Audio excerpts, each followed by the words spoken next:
존경하는 용인 시민 여러분, 의장님, 그리고 선배 동료 의원 여러분, 시장님을 비롯한 관계 공무원 여러분, 풍덕천 이동과 신봉동을 지역구로 둔 더불어민주당 이교우 의원입니다.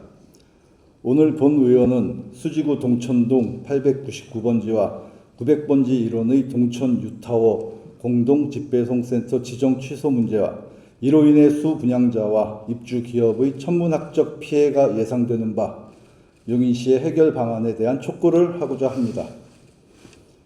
동천동 899번지와 900번지는 2012년 공동집배송센터로 지정됐고 899번지는 지식산업센터로 중복 지정됐습니다.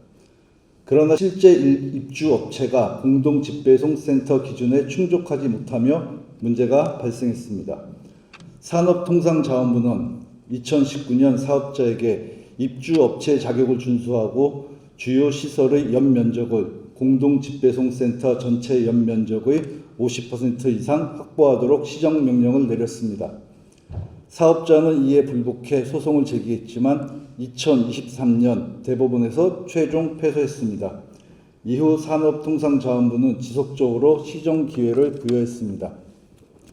산업통상자원부는 2024년 9월 시정명령 이행 대상 343개 호실에 대해 구체적인 이행 방안을 제시하고 신규 또는 갱신 임대차의 경우 해당 시설이 공동집배송센터 주요 시설에 해당하는지를 산업통상자원부와 용인시에 사전 확인하도록 요청하였습니다.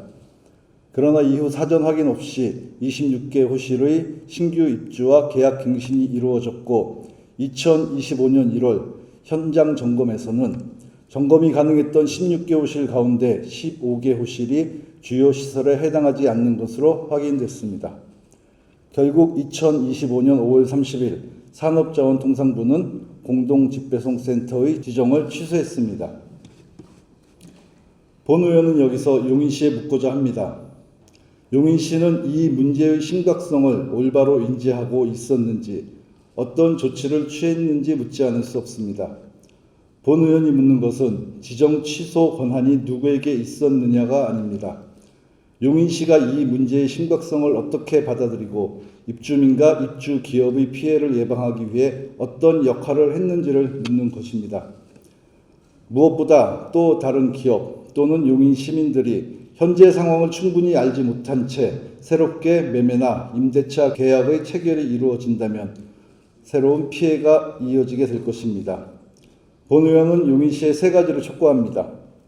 첫째, 동천 유타워 수분양자와 입주 기업에 대한 실태 조사를 실시해야 합니다. 소유자와 임차인 현황, 입주 기업과 업종, 신규 갱신 계약 현황을 파악하고 지정 취소로 인해 발생할 수 있는 법적 행정적 문제와 예상되는 피해 상황을 면밀히 분석해야 합니다. 둘째, 도시계획시설 변경과 건축물 용도 현실화를 포함하여 수분양자와 입주 기업의 피해를 최소화할 수 있는 실현 가능한 해결 방안을 마련해야 합니다. 셋째, 추가적인 피해를 방지하기 위한 정확한 정보 공개와 안내 체계를 마련해야 합니다. 현재의 법적 행정적 상황을 충분히 알지 못한 시민이나 기업이 새로운 매매 또는 임대차 계약을 체결해 또 다른 피해가 발생하는 일이 없도록 현재 상황과 향후 가능한 행정 절차를 명확하게 안내해야 합니다. 시민의 재산권과 기업의 생업을 보호하기 위해 용인시는 해결책을 찾고 제시해야 합니다. 동천 유타워 문제로 인해 천문학적 규모의 피해가 현실화된 뒤에야 책임을 논해서는 안 됩니다. 이제는 중앙정부와 사업자에게 책임을 미룰 것이 아니라 용인시는 지방정부로서의 책임과 역할을 다해 분양자와 입주 기업을 보호할 수 있는 실질적인 해결책을 마련해야 합니다.